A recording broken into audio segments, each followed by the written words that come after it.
Hi hello నమస్తే అండి. నేను మీ లక్ష్మీ చౌదరిని. వెల్కమ్ టు మిస్టీ మధురిమలు తెలుగు ఆడియో స్టోరీస్. అక్షరాల విందం పార్ట్ 44తో మీ ముందుకు వచ్చేసాను. కథలోకి వెళ్లే ముందు వీడియోకి లైక్స్ హైప్స్ ఇవ్వడం మర్చిపోకండి. మీరు ఇచ్చే లైక్స్ హైప్స్ వల్ల కథ మరింత మందిలోకి రీచ్ అవుతుంది. ఈరోజు కొద్దిగా పెద్ద అప్డేటే ఇచ్చాను చూసారా. ఇక కథలోకి వెళ్దాం. అరవింద్ తర్వాత రోజు ఉదయాన్నే లేచి మిగిలిన చిన్న చిన్న పనులన్నీ పూర్తి చేసేసి ఫ్లైట్ వచ్చే టైం అవడంతో ఎయిర్పోర్ట్కి బయలుదేరుతారు అరవింద్, లోకేష్, నరేష్. వీళ్ళు ఎయిర్పోర్ట్ చేరుకునేసరికి ఫ్లైట్ ల్యాండ్ అయ్యే టైం అనౌన్స్ చేయడంతో ఇంకా 15 నిమిషాలే ఉంది. మా సిస్టర్ ఈ అమెరికా గడ్డ మీద అడుగు పెట్టడానికి అని అంటాడు లోకేష్. నీ భజన ఏంటో నాకు అర్థం కావడం లేదు. మీరు ఎక్స్పెక్ట్ చేసినంత తన నుంచి రెస్పాండ్ రాకపోతే ఫీల్ అవ్వకండి. ప్రెజెంట్ తన మైండ్ ఇవన్నీ యాక్సెప్ట్ చేసే పరిస్థితిలో లేదు. అలాగని డల్గా కూర్చునే రకం కూడా కాదులే. కాకపోతే నా ఫ్రెండ్స్గా మిమ్మల్ని ఎలా ట్రీట్ చేస్తుంది అనేది చూడాలి. నన్ను ఉడికించడానికైనా మీతో బాగానే ఉండొచ్చులే అని అంటాడు అరవింద్. మా చెల్లి మనసు మొత్తం చదివేసినట్లుగా మాట్లాడుతున్నావురా నువ్వు. నాకెందుకో తేడా కొడుతుంది. నీది ఏమైనా మోగ ప్రేమనా చెల్లి మీద అని డౌట్గా అడుగుతాడు లోకేష్. లోకేష్ నెత్తి మీద ఒకటి వేసి, ఇలాంటి డౌట్లు నీకు బాగా వస్తాయి కదా. తను నాకు మరదలు. చిన్నప్పటి నుంచి తనని చూస్తున్నాను. దాని గురించి నాకు తెలియదా ఏంటి అని అంటాడు అరవింద్. అది నిజమేలే. ఏదైనా ప్రేమ అంటే మాకు చెప్పేవాడి కదా అని ఫ్లైట్ ల్యాండ్ అయిపోయిన అనౌన్స్మెంట్ రావడంతో వాళ్ళ కోసం చూస్తూ ఉంటారు ముగ్గురు. దూరంగా నీరసంగా నడుస్తూ వస్తున్న అక్షరని చూడగానే అరవింద్ పెదాలపై నవ్వు పూస్తుంది.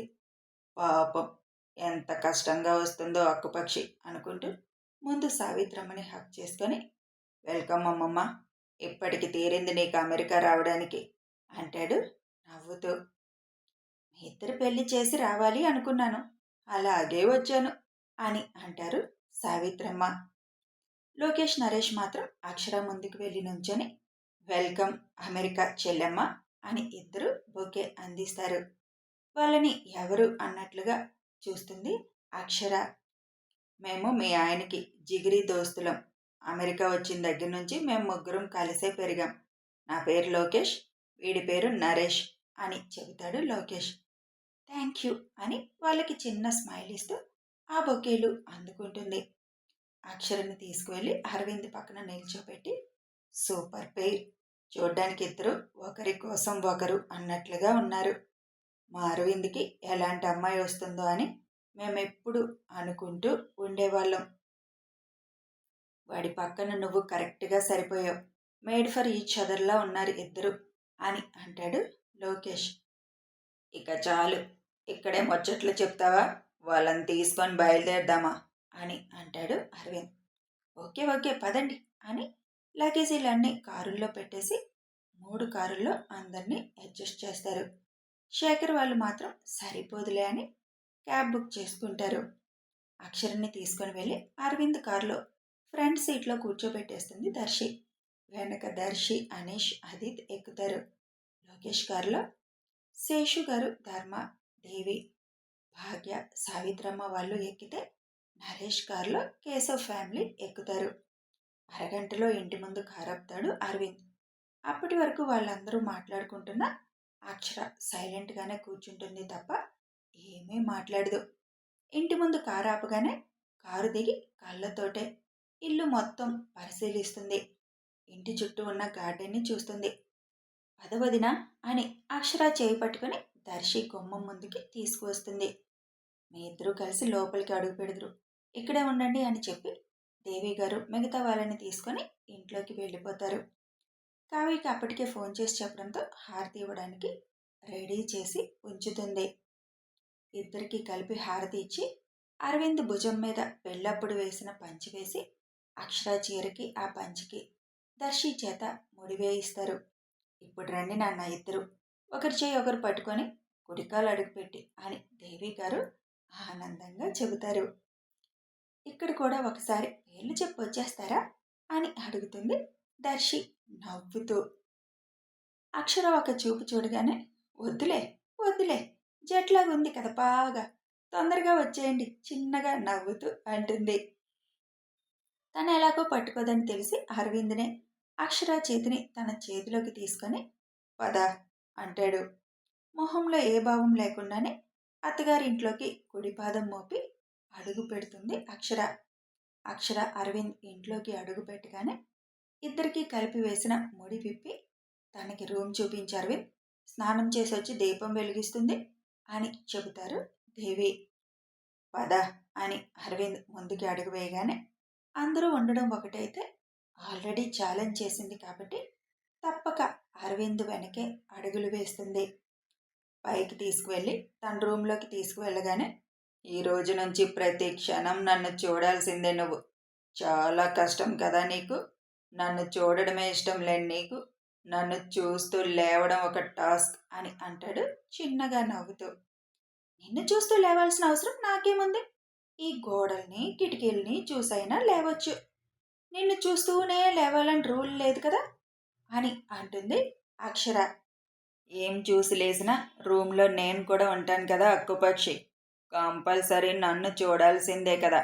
ఆ కబోర్డ్లో రైట్ సైడ్ మొత్తం ఖాళీ చేశాను. నీ థింగ్స్ అన్నీ అందులో పెట్టుకో అని అంటాడు అరవింద్. నా కబోర్డ్కి లాక్ కావాలి అని అడుగుతుంది అక్షర. ఏ ఏమైనా గుప్త నిధులు దాయాలా తాళం వేసుకొని భద్రంగా ఉంచుకోవడానికి అని వెటకారంగా అంటాడు అరవింద్. అవును, ఉన్నాయి కాబట్టే. తాళం ఉంటే ఇవ్వు అని అంటుంది. అక్కడ తాళాలు వేసుకున్నామంటే అర్థం ఉంది. ఇక్కడ మన ఇంట్లో మన గదిలోకి మన ఇద్దరం తప్ప ఎవ్వరూ రారు. సర్వెంట్స్ అసలే రారు. సర్వెంట్స్ క్లీన్ చేస్తున్నప్పుడు అమ్మ దగ్గరే ఉంటుంది. ఇప్పుడు నువ్వు ఉండి దగ్గర చేయించుకో. దానికి తాళం ఎందుకు? నీ కబోర్డ్ ముట్టుకోవాల్సిన అవసరం నాకు లేదులే అని అంటాడు అరవింద్. అదంతా నాకు అనవసరం. నాకు తాళం కావాలి. ఇస్తావా ఇవ్వవా అని అడుగుతుంది అక్షర. నీకు నిజంగానే పిచ్చి కుక్కేదో కరిసిందే. పిచ్చి దానిలా తయారయ్యావు అని బెడ్ పక్కన ఉన్న ల్యాంప్ టేబుల్ డెస్క్లో ఉన్న కీస్ తీసి తన చేతిలో పెట్టి దాచుకో నీకు కానీ మొత్తం అని చెప్పి త్వరగా స్నానం చేసిరా. నువ్వు దీపం పెట్టే వరకు వాళ్ళని కూడా ఏమీ తిననివ్వదు మీ అత్త అని చెప్పేసి బయటికి వచ్చేస్తాడు అరవింద్. అరవింద్ వెళ్ళిపోగానే రూమ్ అంతా ఒకసారి పరీక్షగా చూసి ఒక బ్యాగ్లో ఉన్న బట్టలు కబోర్డ్లో సర్దేసి మిగిలినవి తర్వాత సర్దుకోవచ్చులే అని లాక్ చేసేసి స్నానం చేసి కిందకి వస్తుంది అక్షర. తలకు స్నానం చేసి తల ఆరక ముందే చిన్న క్లిప్ పెట్టుకొని నేవీ బ్లూ కలర్ చీరలో కిందకి దిగి వస్తున్న అక్షరని చూసి మీ వదిన చాలా అందగత్తి కదా దర్శి అని అడుగుతుంది కావ్య. అవును, చాలా బాగుంటుంది మా అందరిలో అని అంటుంది దర్శి. కానీ అరవింద్ అన్నయ్య ఎప్పుడూ తన మాటల్లో ఇంత అందమైన మరదలు ఉందని అనలేదు. నీకేంరా, ఇద్దరు మరదలు ఉన్నారని లోకేష్ ఎప్పుడైనా అన్నా? ఒక్కరూ నాకు సెట్ అవ్వరులే అని అనేవారు అన్నయ్య. ఇంత అందంగా అన్నయ్య పక్కన కరెక్ట్గా సరిపోయే అమ్మాయి ఉండగా మరి అన్నయ్య ఆ మాట ఎందుకు అన్నారు అని డౌట్ రైస్ చేస్తుంది కావ్య. ఏమో, అది అన్నయ్యనే అడగాలి అని ఎందుకులే వాళ్ళిద్దరి మధ్య గొడవ చెప్పడమని అనుకుంటుంది దర్శి. దేవి గారు అక్షర చుట్టూ చేతులు తిప్పి మెటికలు విరిచి దేవుడి గది దగ్గరికి తీసుకువెళ్ళి అప్పటికే కావ్య అన్నీ రెడీ చేసి ఉంచడంతో అరవింద్ని కూడా పిలిచి పక్కన నిలబడమని దీపం వెలిగించమ్మా అక్షర అని చెబుతారు. అప్పటికే మిగిలిన వాళ్ళు కూడా ఫ్రెష్ అయి వస్తారు. వెళ్ళి దీపం వెలిగించకపోతే ఆ రోజులాగే అరవింద్ ఎక్కడ వెనక నుంచి చేతులు పెట్టి వెలిగిస్తాడన్న భయంతో టక్కున దీపం వెలిగించేస్తుంది అక్షర.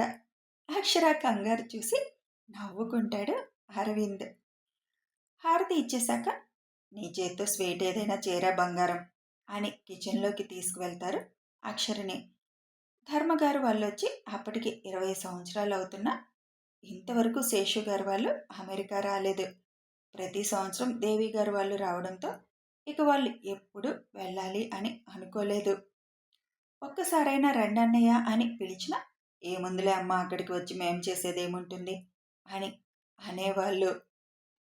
దేవి గారు వాళ్ళు ఇల్లు కొనుక్కున్నప్పుడు రమ్మన్నప్పుడు బయలుదేరారు కానీ మైలడ్డొచ్చి ఆగిపోయారు శేషు గారు వాళ్ళు. ఆ తర్వాత వెళ్ళే సందర్భం రాలేదు. వెళ్ళాలని వీళ్ళకి అనిపించలేదు. ఒకవేళ సంవత్సరం సంవత్సరం వాళ్ళు రాకపోతే ఏమైనా వెళ్ళేవాళ్ళేమో. ప్రతి సంవత్సరం వచ్చి నెల రోజులు వాళ్ళు ఇక్కడే ఉండడంతో ఇక మధ్యలో ఆ తలుపు కూడా రాలేదు వాళ్ళకి.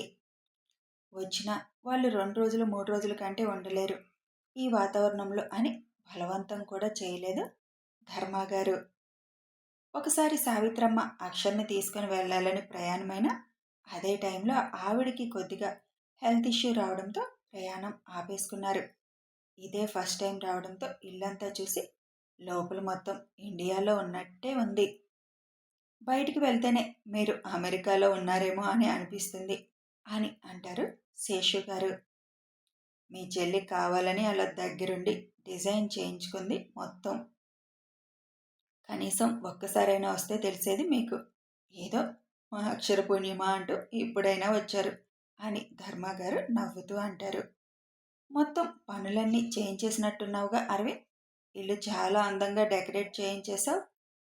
రేపు వ్రతానికి కావలసిన ఏర్పాట్లు కూడా చేయించినట్లున్నావు అని అంటారు కేశవ్ గారు.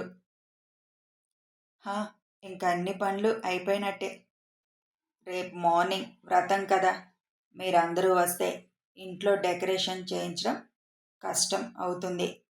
2 రోజులే, రిసెప్షన్కి కూడా టైం ఉంది కదా. రేపు ఇంట్లో వ్రతం, బయటికి కదలడం అవ్వదు. ఇక తర్వాత ఒక్కరోజే గ్యాప్ ఉంటుంది మధ్యలో. మరీ ముందు రోజు పిలిస్తే బాగోదు కదా. నాన్న వాళ్ళు మధ్యాహ్నం నుంచి వెళ్ళి కార్డు డిస్ట్రిబ్యూట్ చేసి రావాలి. ఇక ఆ పని ఈ పని అంటే వాళ్ళు చూసుకోలేరని నాకు చేతనైనంత వరకు నేను చేసేశాను అని చెబుతాడు అరవింద్.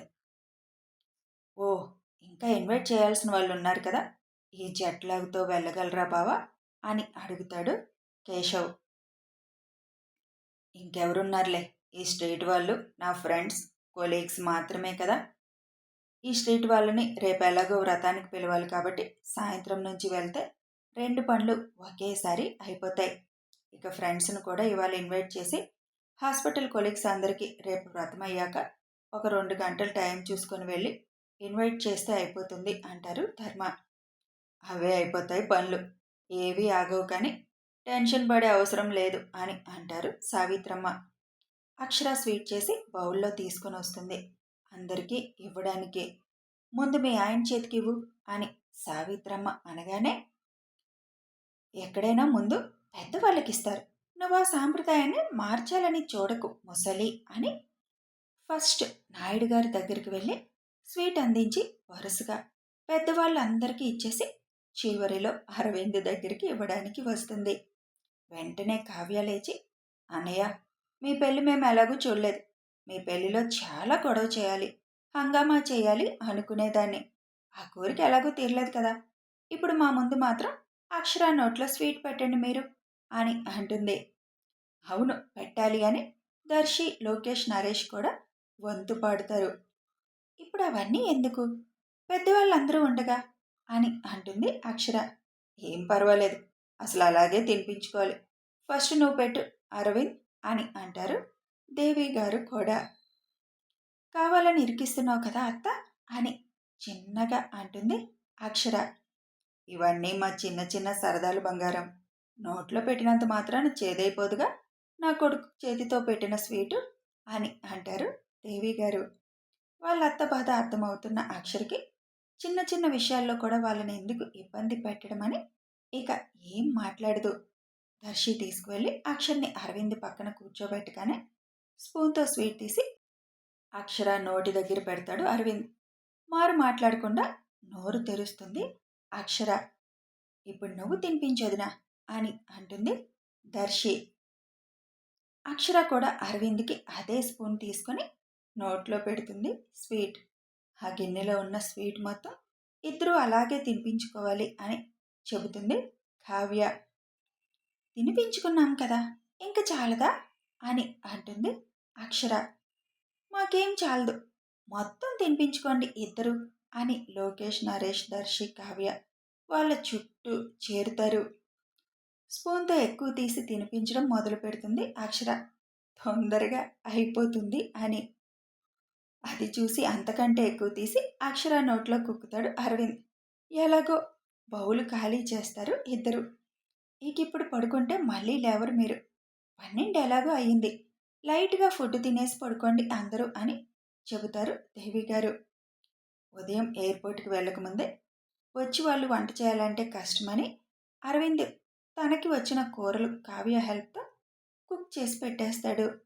అక్షర స్వీట్ చేస్తున్నప్పుడే రైస్ కుక్కర్‌లో రైస్ పెట్టేస్తారు దేవి గారు. ఇప్పుడు ఇంకేం వంట చేస్తావులే కానీ నువ్వు కూడా కాసేపు పడుకొని అప్పుడు లేచాక వండుకొని తిందాంలే అని అంటారు భాగ్య. వంట అయిపోయింది వదినా. అరవింద్ కర్రీస్ వండేశాడు ఉదయమే. రైస్ పెట్టేశాను నేను ఇందాక. తినేసి పడుకుంటే ఇక మిమ్మల్ని సాయంత్రం వరకు లేపం అని దేవి గారు అనడంతో అందరూ లైట్‌గా ఫుడ్ తినేసి జెట్లాగ్ బాగా ఉండడంతో పడుకోవడానికి వెళ్ళిపోతారు. వచ్చిన దగ్గర నుంచి అక్షిత ఏం మాట్లాడకుండా సైలెంట్‌గా ఒక పక్కనే ఉండడం చూసిన అరవింద్ తన సైలెంట్‌ని అనుమానించడం మొదలుపెట్టాడు. అక్షర కూడా వెళ్ళి పడుకుంటుంది. లోకేష్, నరేష్, కావ్య రేపు ఉదయాన్నే వచ్చేస్తామని చెప్పి అక్కడి నుంచి వెళ్ళిపోతారు. హాల్లోనే కూర్చున్న అక్షితని చూసి నీ మౌనం వెనుక మళ్ళీ ఏదో ప్లాన్ వేస్తున్నావని నాకు అర్థమవుతుంది అక్షిత. అందుకే నిన్ను అమెరికా రానివ్వకూడదు అనుకున్నాను. కానీ అమ్మ, శేషు మావయ్య మాట్లాడేసరికి కాదనలేకపోయాను. ఈసారి ఏదైనా తేడా చేశావంటే ఆడపిల్లవి అని ఆగను. మామూలుగా ఉండదు నీకు పనిష్మెంట్ అని అంటాడు అరవింద్. ఎందుకు బావా? నువ్వంటే ఇష్టం లేని దాన్ని నీ భార్యగా అంగీకరించి ఇదంతా చేస్తున్నావు. అసలు నానమ్మ ఏం చెప్పింది? ఎందుకు ఈ పెళ్లికి ఒప్పుకున్నావు? కనీసం నీకు భార్యగా ఉండాలన్న ఇష్టం కూడా లేదు తనకి. ఎప్పుడు విడిపోదామా అని చూస్తుంది. నాకు నువ్వంటే ఇష్టమని చెప్పినా నన్ను కాదు అంటున్నావు. దానికి నువ్వంటే ఇష్టం లేదు అని అంటున్నా దాన్ని యాక్సెప్ట్ చేస్తున్నావు. కారణం ఏంటి బావా? నేను కూడా బాగానే ఉంటాను. కాకపోతే దానంత హైట్ కాదు నేను. అంతే. మరి ప్రేమిస్తున్న నన్ను కాదని నిన్ను వద్దనుకున్న దాన్ని ఎందుకు నీ లైఫ్లో ఉంచుకోవాలనుకుంటున్నావు అని అడుగుతుంది అక్షిత. అవన్నీ నీకు అనవసరం అక్షిత. వచ్చానా వెళ్ళానా అన్నట్లు ఉండు. మా ఇద్దరి విషయంలో కలుగు చేసుకోవాలని అస్సలు ఆలోచించకు. అక్షరని ఇబ్బంది పెట్టాలని మాత్రం చూడకు. అస్సలు ఊరుకోను. తను నీకు అక్క. అక్క అని పిలవడం చేత కాకపోతే పేరు పెట్టి పిలువు. అంతేగాని అది ఇది ఏంటి రెస్పెక్ట్ హెర్ అని అంటాడు అరవింద్. ఎందుకని బావా? తనంటే నీకు ఇష్టం లేదన్నట్లే ఉంటావు కదా. పైగా చదువు లేని వాళ్ళంటే నీకు ఇష్టం లేదు కదా. మరి అది అని అరవింద్ కోపంగా చూసేసరికి అక్షర కనీసం డిగ్రీ కూడా చదవలేదు. తనతో ఎప్పుడు గొడవ పడుతూనే ఉంటావు. మళ్ళీ అన్ని విషయాల్లో కన్సర్న్ చూపిస్తూనే ఉంటావు. అసలు అక్షర పట్ల నీ మనసులో ఉద్దేశం ఏంటి అని అడుగుతుంది అక్షిత. కథ కొనసాగుతుంది. మరి అక్షిత అడిగిన దానికి అరవింద్ ఏం సమాధానం చెప్తాడో తెలియాలి అంటే కథని ఫాలో అయిపోండి. ఈరోజు ఎలాగో ఓపిక చేసుకుని పెద్ద అప్డేటే ఇచ్చాను యార్. ఇక జర్నీలో ఉన్నాం. మధ్యాహ్నానికి ఇంటికి చేరుకుంటాం.